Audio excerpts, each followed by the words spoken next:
เรื่องนี้ผมฟังมาจากปู่ของผมอีกทีหนึ่งครับมันเป็นเรื่องที่ครั้งหนึ่งปู่ได้เข้าไปถากถางป่าเพื่อทำที่อยู่อาศัยและที่ทำกินจนไปเจอเข้ากับต้นตะเคียนต้นหนึ่ง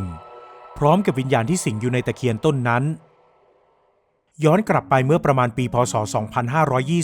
2520สมัยนั้นปู่ผมอายุประมาณ30ต้นๆมีอาชีพทำงานรับจ้างทั่วไป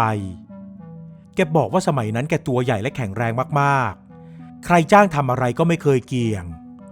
ไม่ว่าจะขุดดินตัดไม้หรือสร้างบ้านแกก็ทำได้หมดและเพราะอย่างนี้นี่เองแกจึงเป็นที่ชื่นชอบของสาวๆในหมู่บ้านด้วยจนวันหนึ่งปู่ได้หลงรักสาวในหมู่บ้านคนหนึ่งซึ่งก็คือย่าของผมนี่แหละครับปู่บอกว่าย่าสวยที่สุดในหมู่บ้านแล้วและโดยไม่รอช้าฝ่ายครอบครัวของปู่ก็ได้จัดการพาปู่ไปสู่ขอย่ามาอยู่ด้วยกันตามประเพณีทำเอาสาวๆในหมู่บ้านน้ำตาตกเพราะความเสียดายไปตามๆกันเลยเมื่อปู่กับย่าเข้ามาอยู่ในบ้านหลังเดิมที่เคยอยู่กัน3คนพ่อแม่และปู่ที่ว่าคับแคบแล้วพอมีย่าเข้ามาอยู่ด้วยจึงคับแคบไปเลยจริงๆปู่เลยตัดสินใจพาย่าออกไปสร้างบ้านอยู่กัน2คนผมลืมบอกไปครับว่าปู่ของผมเป็นคนจังหวัดเพชรบูรณ์และในสมัยนั้นโดยเฉพาะแถวบ้านนอกในถิ่นทุรกันดารล้วนยังเป็นป่าทั้งหมดยังไม่มีการจัดสรรปันส่วนหรือจัดทำโฉนดที่ดินใดๆไว้เป็นหลักฐานชาวบ้านที่นั่นเขาจะรู้กันเองว่าที่ดินตรงไหนเป็นที่ของใครแล้วหากคนไหนอยากได้ที่ทำมาหากินก็เชิญไปถางป่าเอาเลยครับปู่ของผมก็ทำแบบนั้นแกพาย่าย้ายไปอยู่ทางท้ายหมู่บ้าน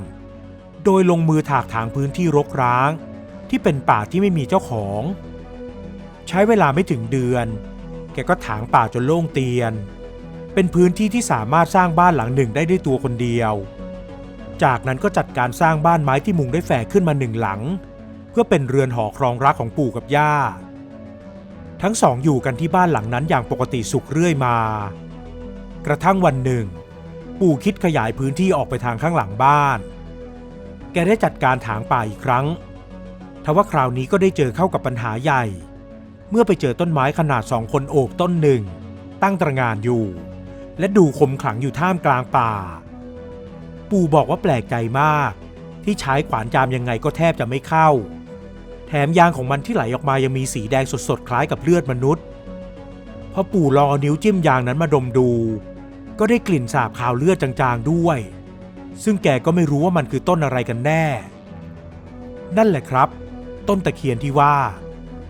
เพื่อนๆผู้ฟังคงรู้กิตติศัพท์ความเฮี้ยนของต้นไม้ชนิดนี้กันมาบ้างแล้วใช่ไหมครับทว่าปู่ของผมกลับไม่รู้4รู้5อะไรเลยแกกลับตะบี้ตะบันจามขวานใส่เข้าอย่างเดียวและมันแทบจะไม่เข้าเนื้อไม้เลยครับเมื่อเป็นอย่างนั้นเลยเปลี่ยนแผนไปตัดต้นไม้ต้นอื่นที่อยู่รอบๆก่อนแทนพอเย็นย่ำค่ำลงแกก็กลับเข้าบ้านคืนนั้นแหละครับปู่แกก็ฝันเห็นเจ้าของต้นไม้ที่แกเอาขวานไปจามในความฝันนั้นปู่กำลังยืนอยู่ที่หน้าชานบ้านแกเห็นผู้หญิงคนหนึ่งกำลังยืนก้มหน้าอยู่ข้างล่างเธอคนนั้นแต่งตัวคล้ายผู้หญิงไทยในสมัยโบราณห่มสบายสีแดงและผมของเธอก็ยาวไปถึงพื้นดินเลยครับแรกที่เห็นปู่บอกว่าแปลกใจว่าเธอเป็นคนที่ไหนกันทำไมแต่งตัวไม่เหมือนชาวบ้านชาวช่องเขาแต่แล้วทันใดนั้นร่างของเธอก็หายแวบไปต่อหน้าต่อตาแล้วมาโผล่ตอนที่กำลังก้าวเท้าขึ้นบันไดมาบนบ้านจากนั้นเพียงไม่กี่ก้าวร่างของเธอก็มายืนก้มหน้าอยู่ต่อหน้าปู่ในระยะห่างไม่ถึงช่วงแขนวินาทีนั้นปู่บอกว่าได้กลิ่นดอกมะลิที่หอมแบบเอียนๆโชยออกมาจากตัวผู้หญิงปริศนาคนนั้นก่อนที่เธอจะเงยหน้าขึ้นมาช้าๆภาพที่เห็นนั้น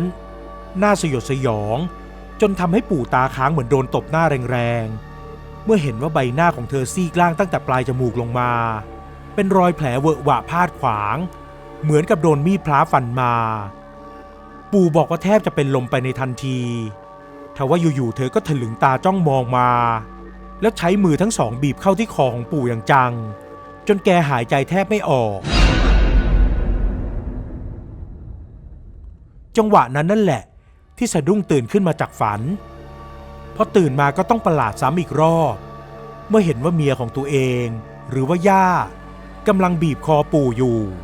ในลักษณะที่ย่าเองก็หลับตาสนิทคล้ายกับคนนอนละเมอปู่ผลักตัวย่าออกอย่างแรงจนตัวแกปลิวไปนอนแน่นิ่งอยู่กับพื้นโดยไม่รู้สึกตัวแต่อย่างใดและคืนนั้นปู่ก็ไม่กล้าหลับไปอีกเลยจนถึงเช้าในมื้อเช้าก่อนจะออกไปทำงานปู่ได้เรียบๆเคียงๆถามย่าว่าเมื่อคืนหลับสบายดีหรือไม่เพราะถึงจะผลักจนปลิวไปแกก็ไม่ตื่น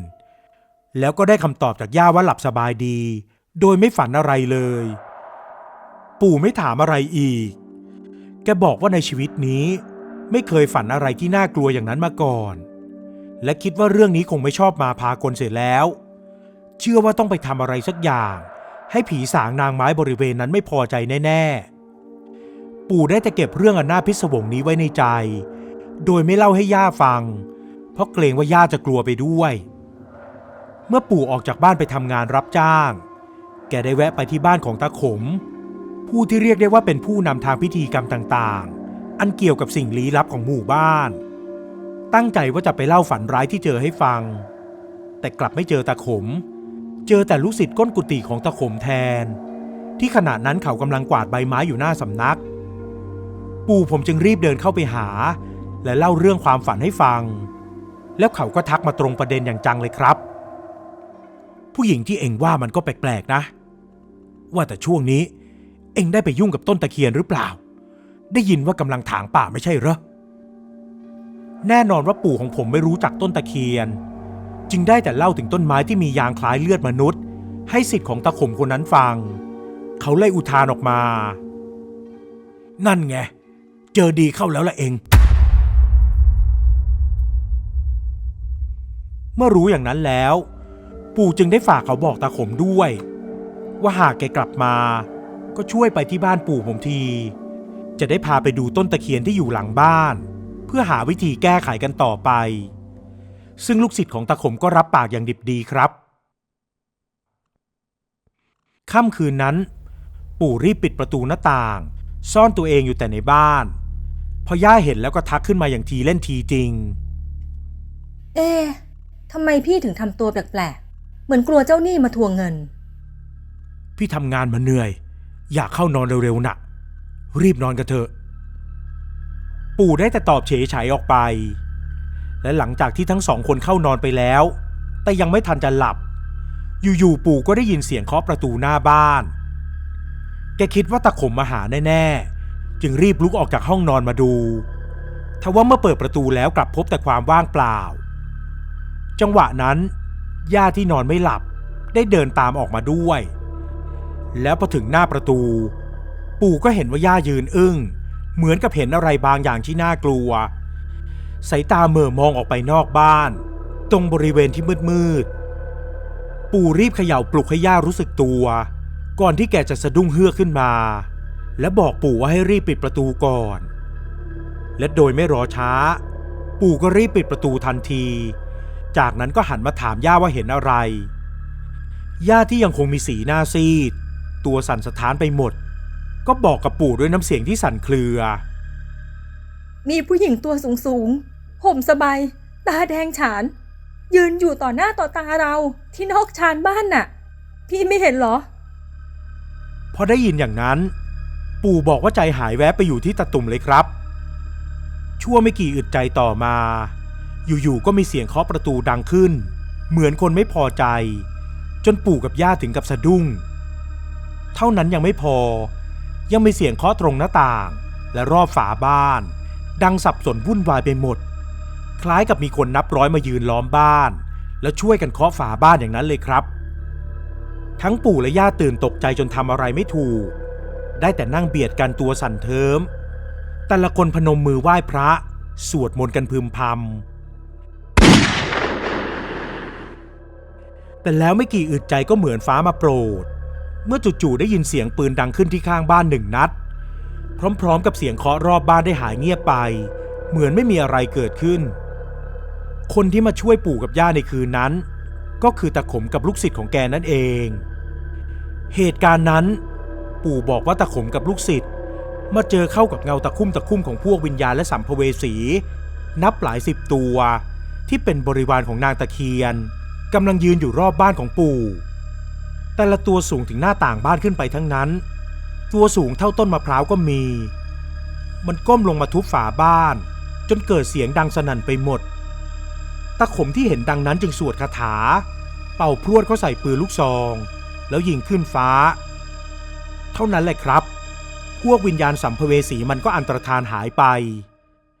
แล้วทีนี้เมื่อทั้งหมดได้มาพบกันแล้วปู่ก็ไม่รอช้ารีบพาทุกคนไปที่ต้นตะเคียนหลังบ้านทันที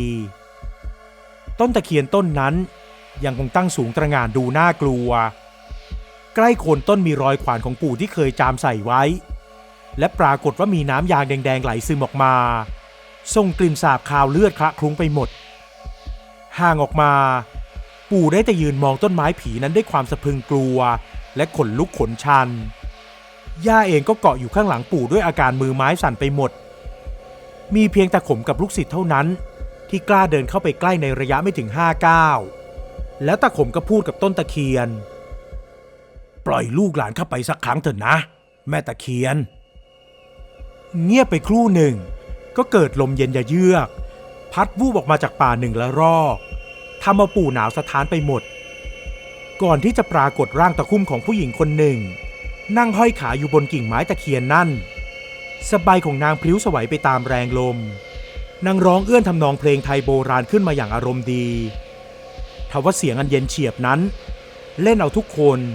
รวมถึงตาขมต่างพากันลูบแขนไปด้วยอาการขนลุกขนชันแม่ตะเคียนไอ้ทองมันไม่รู้เรื่องอย่าถือสามันเลยนะก็ข้าได้ไปเตือนมันถึงในฝันแล้วแต่มันยังไม่มาขอขมาข้าอีกข้าพามันมาแล้วจะให้ขอขมาเดี๋ยวนี้ท่านเองเป็นถึงเจ้าแม่ตะเคียนอยู่สูงกว่าพวกเราขออย่ามาถือโทษโกรธเคืองเด็กมันเลยแล้วแม่ตะเคียนก็นิ่งเงียบไปครู่หนึ่งก่อนจะหัวเราะออกมาเหมือนชอบใจ ข้าไม่ว่าหรอกก็ให้มันมาขอขมาข้าเดี๋ยวนี้สิปู่ได้เล่าถึงความรู้สึกในการเจรจาระหว่างตาขมกับนางตะเคียนว่ามันเหมือนกับคนที่พูดคุยกันทั่วไปนางตะเคียนที่นั่งอยู่บนกิ่งไม้ก็ดูเหมือนคนดีๆนี่เองตอนนั้นถ้าไปบอกกับใครก็คงไม่เชื่อว่านั่นเป็นการพูดคุยกับผีและปู่ก็ไม่รอช้ารีบคุกเข่าแล้วก้มลงกราบไปทางต้นตะเคียนแบบงามๆเพียงเท่านั้นนางตะเคียนก็หัวเราะหึ่ๆในลำคออย่างพออกพอใจก่อนที่จะพูดขึ้นอีก เท่านั้นยังไม่พอไอ้หนุ่มนั่นต้องกรีดแขนหลั่งเลือดให้ข้าด้วยชดใช้ที่มันฟันต้นไม้ของข้าปู่สะดุ้งเฮือกขึ้นมาเพราะนางตะเคียนหมายถึงแกจังหวะนั้นตะขมล้วงมีดหมอออกมาจากย่ามแล้วยื่นให้ปู่กรีดแขนของตัวเองถึงตอนนั้นแล้วปู่ก็เต็มใจรับมีดมาแล้วเฉือนไปที่แขนของตัวเองจนเกิดแผลปล่อยให้เลือดค่อยๆไหลหยดแหมะลงไปที่พื้นดินอึดใจต่อจากนั้นนางตะเคียนก็หัวเราะดังกว่าเดิมอย่างชอบใจก่อนที่ร่างของนางจะหายไปจากกิ่งไม้ต่อหน้าต่อตาของทุกคนไม่รอช้าตะขมรีบเอาผ้ามาพันแผลที่แขนให้ปู่ทันทีและคืนนั้นเรื่องทั้งหมดก็จบลงแต่เพียงเท่านี้ครับวันต่อมาปู่ได้เอาผ้า3 สีไปผูกไว้เป็นสัญลักษณ์ห้ามให้คนอื่นไปตัดซึ่งมันก็ทำให้ชาวบ้านที่มาเห็นเข้ามากราบไหว้ขอพรซึ่งปู่ก็ไม่ได้ห้ามแล้วแต่ความเชื่อของใครของมันตั้งแต่นั้นมาปู่กับย่าก็อยู่อย่างปกติสุขเรื่อยมาพอเล่าเรื่องนี้จบปู่ได้สอนผมว่ามันก็มีบ้างที่คนเราจะเผลอไปทำอะไรให้คนอื่นไม่พอใจแต่เมื่อรู้แล้วว่าผิดก็ควรยอมรับและแก้ไขเพื่อที่เราจะได้อยู่ร่วมกันได้ต่อไปอย่างไม่มีปัญหา